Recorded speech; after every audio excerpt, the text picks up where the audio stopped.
Okay, it's Christmas Eve. I don't have a lot of time. I really wanted to go into much more detail on these products. I'm going to split some of these items up into other videos that will go into more detail. I just don't have time to go into the typical amounts of detail that I like to. I have had these sitting here in my YouTube studio for a week, and it took some of these items 2 weeks to ship out of Japan, particularly this one. This one took a long time to ship. I don't know why. It's a new item from Vessel. Maybe that's why. Maybe they were having difficulties stocking it. I'm not sure.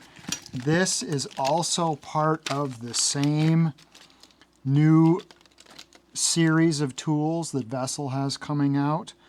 And I think this is the, nope, I have one more example from that series. That's this one. So these products here are the new two-way series. The two-way designation is going to help you find all the other items that are in this new series. These are only 3 examples of what's in this new series by Vessel. So this one is made in Taiwan. This one is made in Taiwan, but this one is made in Japan. And the moldings on this are very high quality. I do have a video idea where I want to compare in more detail this product with the Annex product. So Annex for quite some time has had a convertible screwdriver T-handle product.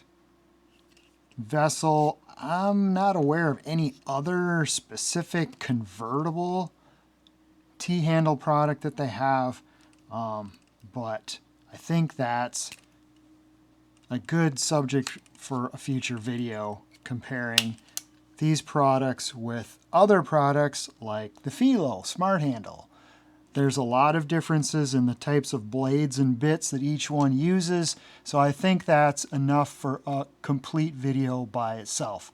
But let's just take a better look at this one.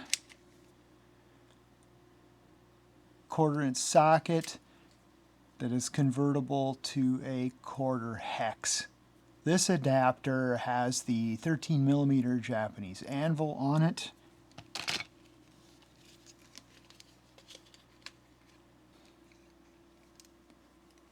This one also has the convertible end on it, like that, to go to 1/4 hex. This one has the wobble style 1/4 socket on it. And then it has kind of a speed sleeve on there. And then it's got a regular 1/4 socket on this end. This is another new product line from Vessel, their Galaxy series. I really like this translucent purple. I've got my eye on the Galaxy purple version of the electric screwdriver. I just kind of like this Galaxy series. This product is made in Thailand. So I got a Tone bit magnet.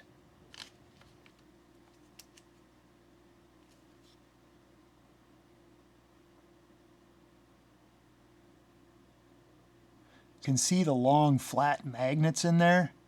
There's a lot of magnetism on this. Okay, so that's just a really strong version of one of these. This is an Annex bit magnet, and this Tone is just a really strong version of one of these.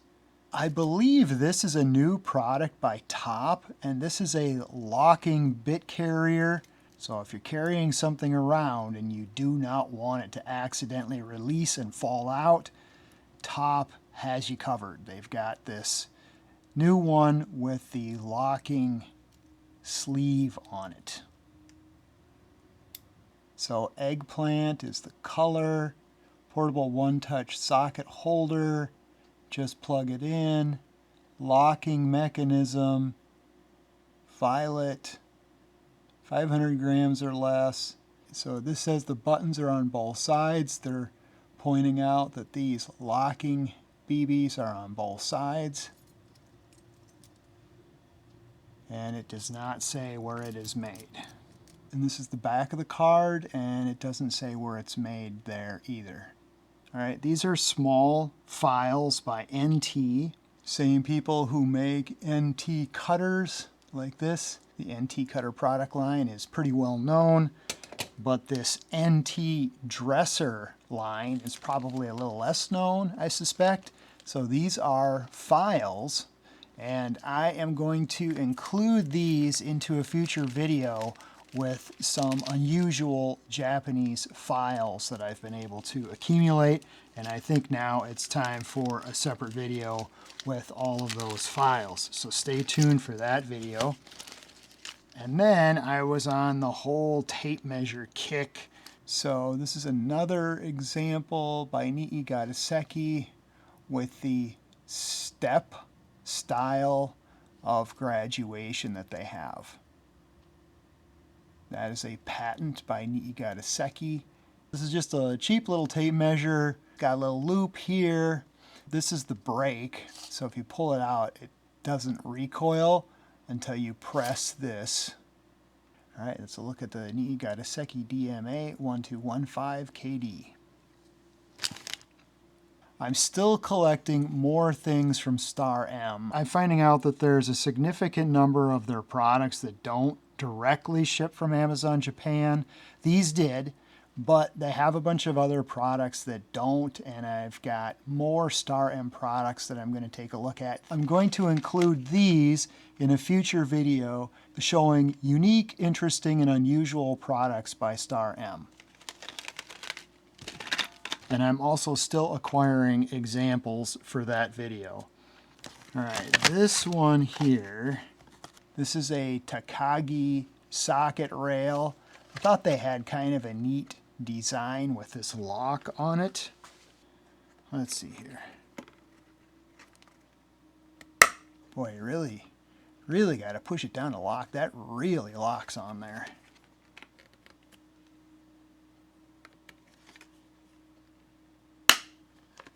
That is not gonna fall off of there. That is really locked on there. Okay, so the brand is Takagi. This is a 1/4 inch socket rail, and this one is made in Taiwan. I was really hoping that these clips would fit on the new Vera 2024 Advent Calendar tool check. This rail is much narrower than that one. Would have been really cool if that would have happened to fit and give us an interesting option for modifying the Vera tool check. And then this is a little square I got by NiigataSeiki. You can tell right away that it's NiigataSeiki because it has the stepped rule. I've always been nervous about acquiring large carpenter squares through Amazon because I get worried about them getting bent and beat up in shipping, but I think I'm going to go for it. Now that I have learned about shaku.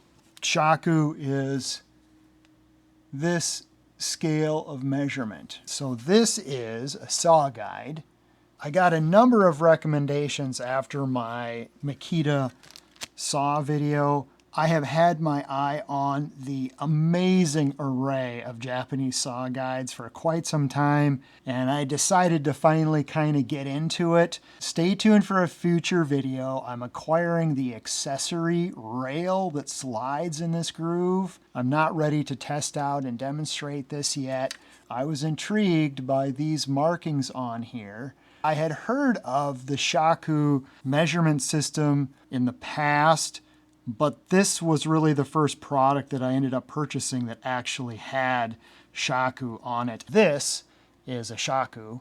10/33 of a meter is a shaku. If I have this correct, each one of these small lines is a bu. In each one of these major numerals is a tsun. So you've got 10 bu to a tsun, and then you've got 10 tsun to a shaku. I have so much to learn about Japanese carpentry, their measurement system, and their squares. So the Japanese make carpenter squares similar to this but larger that have the shaku system on them, and then different ratios on different sides when you flip it over. It's very interesting stuff, and I'm completely intrigued by it, so more on that to come. This is another saw guide I've had my eye on for a long time that I wanted to finally acquire and take a look at, and this is made in Japan. So this is by Shinwa. This is a saw guide, or what we would call a speed square. And I'm going to take a look at this and compare it to the typical kind of speed square that we see in the United States. So that's going to be a future video with saw guides and Japanese squares and all that kind of stuff. So I've been very pleased with my small 3.Peaks nipper. So I decided to see what they've got for really large nippers. And this is a flush cut. So this one is made in Japan, and it's made for cutting that full-size residential and commercial wiring, which we call Romex here in the United States. All right, is it big enough to cut edge banding? Yes. And it does a super nice job of cutting edge banding. Let's see here, how does it compare to my Keiba? This is my current favorite. Okay, the Keiba also works. Okay, seems like there's just a little bit less effort with this, probably because of the size of the handle. Yeah, there's a little bit less effort with this one for whatever reason. This has the fulcrum pushed forward to give more leverage, same as the Keiba. Yeah, that is easy to cut. So that feels about the same as the Keiba. Let me go like this. Oh yeah, actually when I go closer to the fulcrum, that's way easier. It's a nice big handle on here, it's nice. I was not real happy with the tiny Makita saw guide that came with my Makita saw, so I wanted to get one of these nice Shinwa saw guides that fits on the saw. When you've got this come all the way out like this and come back, there's a tendency for this to twist, and this takes the twisting out. And then they've got adjustments here so that you can move this that way or that way. I will do demonstrations of this when I do my other video with the Japanese saw guides. And then somebody asked me what I'm going to do when I need blades. Well, I got to go to Japan because they don't sell these in the United States. So I got two different examples of Makita blades, and I'm going to try these out. This is a 36 tooth, kind of a coarse blade, and then this is a really fine 55 tooth with a fluorine coating on it. Both of these blades are made in China. So the Japanese make all kinds of different boxes, organizers. These have multiple ribs that fit into lots of fine positioning capability. You can see in the upper left corner, the box is made in Japan. So it looks to me like small items could pass from side to side with this lid closed. They had to put a round on it because they've got a round edge here. They had to put a round edge on it. And they've kind of got this neat aesthetic on here. So the brand is JEJ, JEJ, not sure how to say that. And this is the TS300X box. So these, I don't actually use these as cutter mats. I use these as mouse pads. I just really enjoy these as mouse pads, and I found some more examples of these that I thought were pretty cool.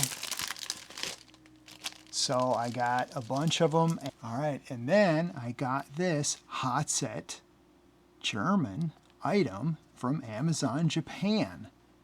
Amazon Germany has gotten so expensive for shipping. And the exchange rate right now with Japan is so much in my favor that it was a little bit cheaper to buy this from Japan versus buying it from Germany. Had my eye on this one for quite a while. If you've seen my other videos about this item, you know why the 838 is in there. So this is just a size comparison, so you can see how similar these are. So Hotset has the push button on the side, and then they have the flip up tool holder. And now I finally have a Hotset 1/4 inch ratchet. This ratchet just does not feel like all those other Taiwan versions that have the more clicky sound to them. This is a more muffled ratchet, and this Hotset is actually made in Germany. This mini bit ratchet segment is so dominated by Taiwan, but this one is a German-made mini bit ratchet, and it is different. It feels different. This rectangular clip that you see actually protrudes through slits into the 1/4 hex holder and fits into the C6 detents. So there's no magnet. You know, they actually have a hole through it, so there's no magnet in there. It's that clip. Seems to work well. I like that the sockets are in these twist clips. I really like those. And these now are the first Hotset sockets I own. These are made in Germany. The size is kind of hard to see. This is a 10 millimeter. Is this the 10 mil? Is it a 10 millimeter? Okay, and they don't have any size labeling on this.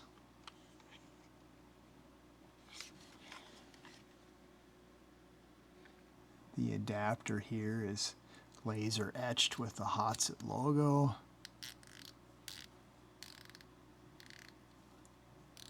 I really like this ratchet. It's very smooth.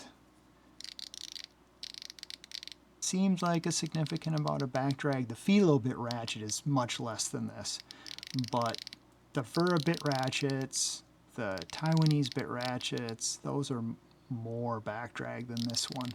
To kind of combat that, this one has a thumb wheel on it that is pretty good. The thumb wheel on this is fairly recessed, so it's so it can be a bit tricky to get a grip on that. My thumb does slip on it a little bit, but not too bad. Unless I'm forgetting something, I'm pretty sure this is my first Hotset ratchet made in Germany, and these are my first made in Germany Hotset sockets. Pretty nice stuff. I like it.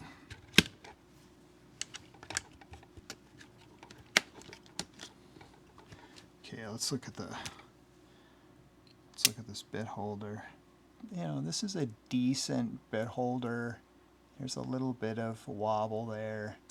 It's got a good strong magnet in it.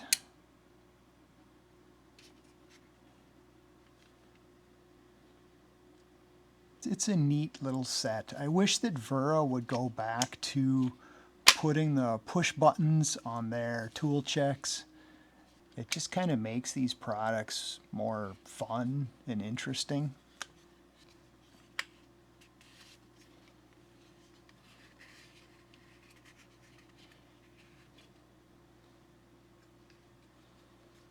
I think we'll see more of this in a future video. Let's see, did I get everything? Saw blades, the case. Okay, I All right, I think that was everything that I got here. Yes. It's Christmas Eve. Merry Christmas, everybody. I just don't have a lot of time to go into super detail on this stuff. Stay tuned. You know how YouTube works. Several of these items are definitely going to be in future videos that go into more detail on this stuff. Have a Merry Christmas. Have a Happy Hanukkah. Have a Happy New Year, and thank you for watching.